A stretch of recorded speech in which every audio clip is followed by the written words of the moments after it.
वक्त की बड़ी खबर की ओर, जिसमें आप सभी को बता दूं कि वल्लभनगर के अंदर जो चुनावी सभाएं चल रही हैं, उसके अंतर्गत प्रदेशाध्यक्ष गोविंद सिंह डोटासरा ने बीजेपी के ऊपर निशाना साधा है और उन्होंने क्या कुछ कहा, देखिए हमारी सीधी रिपोर्ट में। इस नामांकन सभा में राजस्थान के मुख्यमंत्री आदरणीय अशोक गहलोत जी, अखिल भारतीय कांग्रेस कमेटी के महासचिव, हमारे राजस्थान के इंचार्ज आदरणीय अजय माकन जी, सम्माननीय सचिन पायलट जी,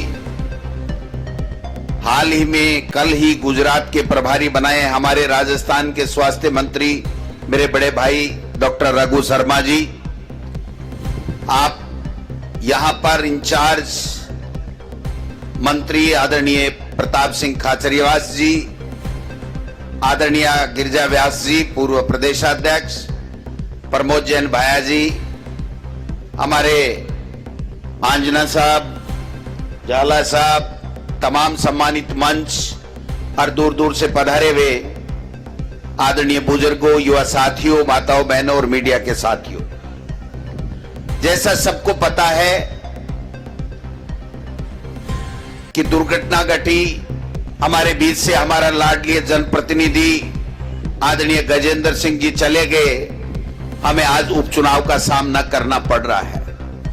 2008 से 13 में जब मैं एमएलए बना था फर्स्ट बार, तो आदरणीय गजेंद्र सिंह जी मेरे साथ में राजस्थान की विधानसभा में थे, फिर उनको मंत्री पद से भी नवाजा गया। गजेंद्र सिंह जी और मेरी सीट बराबर की एकदम सीट थी, 3 की सीट थी, उसमें 2 लोग हम बैठते थे। गजेंद्र सिंह जी हमेशा आपके कल्याण के लिए, आपके विकास के लिए, अपने क्षेत्र के लिए, अपने लोगों के लिए हमेशा चिंतित रहते थे, प्रयत्नशील रहते थे, राजस्थान की विधानसभा में अपनी आवाज उठाते थे। माननीय मुख्यमंत्री जी हो चाहे मंत्री हो, तमाम अपने इलाके के लिए हमेशा उन्होंने कोई कोर कसर नहीं छोड़ी। और आपके आशीर्वाद से जब इस बार राजस्थान में दोबारा कांग्रेस की सरकार बनी, उसके बाद से जितने, चाहे कोरोना में ले लीजिए, सड़कों की बात कर लीजिए, पानी की, चिकित्सा की, शिक्षा की, सभी क्षेत्रों में अभूतपूर्व कार्य हुए। और हिंदुस्तान में राजस्थान की सरकार का जो कोरोना मैनेजमेंट था वो नंबर 1 रहा। ये मैं नहीं कह रहा, जनता भी कह रही है और मोदी जी ने भी इस बात को सराहा है। जो विकास के काम बनाजी वापस छोड़ के चले गए, इस दुनिया में नहीं रहे, हम सबकी जिम्मेदारी है, सरकार की जिम्मेदारी है कि उनके अधूरे सपनों को पूरा करें। मैं समझता हूं जब से ये सरकार बनी है, हमने हमेशा प्रयास किया है कि किसान के कर्जे हम लोग माफ करें, बेरोजगारों को नौकरियां हम लोग दें, सड़कें बनाएं, पानी की समस्या का समाधान करें, पेंशन दें, बेरोजगारों को रोजगार देने के लिए आपने देखा होगा कि अभी हाल ही में 31,000 टीचर लेने की जो रीट की परीक्षा हुई है, राजस्थान में नहीं हिंदुस्तान में उसको सराहा गया है कि शानदार तरीके से रीट की एग्जाम हुई। लोगों ने आगे बढ़कर के खाना खिलाया, सरकार ने फ्री में आने जाने का व्यवस्था की, लेकिन कुछ लोगों की रोजगार देने से तकलीफ होती है भारतीय जनता पार्टी के। वो कुछ लोग इस प्रकार के प्रोपेगेंडा करने का काम कर रहे हैं कि रीट की परीक्षा दोबारा करा दो, ये करा दो।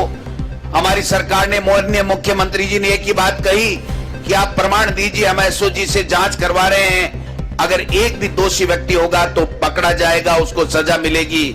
लेकिन हमारे 31,000 घरों में राजस्थान में हम रोशनी करेंगे, हम वो खुशियां लौटाएंगे जिनकी कई सालों से कोरोना के कारण से हम एग्जाम नहीं करवा सके। मैं समझता हूं अभी 29,000 की भर्ती और निकली, आप सबको पता है। व्याख्याता की 6,000 के लगभग की भर्ती निकलने वाली है, 10,000 कंप्यूटर अनुदेशक की भर्ती निकलने वाली है, सेकंड ग्रेड की 10,000 के लगभग भर्तियां अभी इसी महीने में निकलने वाली हैं। हमारी सरकार ये चाहती है कि हमारा नौजवान जो बेरोजगार है, जो नौकरी के लिए तलाश कर रहा है, उसको नौकरी मिलने चाहिए। पहली बार राजस्थान में आपने देखा होगा कि पहली बार राजस्थान में सुप्रीम कोर्ट से एसएलपी ली गई, हाई कोर्ट से वापस रिट ली गई और हमारे बेरोजगारों को रोजगार देने का काम हमारी सरकार ने किया है। लेकिन कुछ लोग इस तरह का भ्रम फैलाने की चेष्टा कर रहे हैं। 29,000 की भर्ती जल्दी निकलने वाली है और माननीय मुख्यमंत्री जी ने मैं शिक्षा मंत्रालय का जिम्मेदारी मुझे अभी तक दे रखी है। इन्होंने कहा कि डोटासरा जी, आप यहाँ के जो बच्चे हैं, हमारे उधर के बच्चे हैं, उनको 3rd ग्रेड के टीचर्स को, और जो टीएसपी और नॉन टीएसपी की बात है उसका भी समाधान हमारी सरकार को करना है। जो यहाँ टीएसपी के बच्चे हैं वो नॉन टीएसपी में जाएं और टीएसपी में ज्यादा से ज्यादा भर्तियां कैसे निकले, हमारा टीएसपी का नौजवान कैसी नौकरी मिले, इस बात की व्यवस्था सरकार को करनी है। 3rd ग्रेड के ट्रांसफर भी हमको करने हैं, नीतियां बन चुकी हैं। मैं आपसे निवेदन करना चाहता हूं कि चाहे वो शिक्षक वर्ग हो, चाहे यहाँ के नौजवान बेरोजगार हो, चाहे किसान हो, चाहे दूसरे दलित हो, चाहे छोटे व्यापारी हो, सबकी समस्या का समाधान करने का बीड़ा हमारे मुख्यमंत्री जी ने और हमारी सरकार ने उठा रखा है। गजेंद्र सिंह जी को सच्ची श्रद्धांजलि देने के लिए आप सब लोग एकत्रित हुए हो। हम सबको संकल्प लेना पड़ेगा कि आने वाला चुनाव स्वर्गीय चाहे गुलाब सिंह जी सख्ताव साहब हो, चाहे स्वर्गीय गजेंद्र सिंह जी सख्ताव साहब हो, उनको श्रद्धांजलि का चुनाव है। उनको श्रद्धांजलि देकर के हम उन दोनों नेताओं के, महान नेताओं के अधूरे सपनों को पूरा करने का काम करेंगे। आज हम सब लोग आपके बीच में हैं। माननीय मुख्यमंत्री जी हैं, पायलट साहब हैं, अजय माकन साहब दिल्ली से राहुल गांधी जी का संदेश लेकर के आए, और जिस प्रकार से किसान के साथ में उत्तर प्रदेश में जो घटना घटी है, जो दुर्घटना घटाई है, जो अपराध उन्होंने किया है, जो हत्या किसानों की है, मैं समझता हूं इससे बढ़िया कोई मौका नहीं है कि इस मोदी जी और अमित शाह को और योगी जी को बता दीजिए कि देश में किसान के साथ में इस प्रकार से जुल्म होगा तो ये वल्लभ नगर और धारियाबाद के लोग इसको चैलेंज के रूप में लेते हैं, और यहां पर कांग्रेस के प्रत्याशी को जिता करके उनको दिल्ली में खुड़का हो जाना चाहिए कि ये चलने वाला नहीं है। आज सुप्रीम कोर्ट कह रहा है कि कोई गिरफ्तारी नहीं कर रहे हैं, और अभी सुप्रीम कोर्ट ने आज कहा, मैं अभी देख रहा था, सुप्रीम कोर्ट ने कहा कि पहली बार योगी सरकार इतनी बेशर्मी कर रही है कि अपराधियों से अन्य विनय कर रही है कि आप पधारिए, हम आपसे पूछताछ करना चाहते हैं। इससे बड़ी शर्म की कोई बात हो नहीं सकती है। इसलिए महाराणा प्रताप की इस जन्मभूमि पे मैं आप सबसे आग्रह करने के लिए आया हूं कि आदरणीय प्रीति जी सख्तावत को भारी मतों के साथ जिता करके राजस्थान की विधानसभा में भेजिए। जो अधूरे सपने गजेंद्र सिंह जी के हैं, गुलाब सिंह जी के रह गए हैं, जो विकास के काम आपके कमी रह गई है, उसको पूरा करने की जिम्मेदारी हम मंच पर बैठे हुए माननीय मुख्यमंत्री जी और तमाम मंत्री और साथियों की है। इसलिए आप सबसे निवेदन करना चाहता हूं, भाइयों, आप कमर कस लीजिए, तैयार हो जाइए।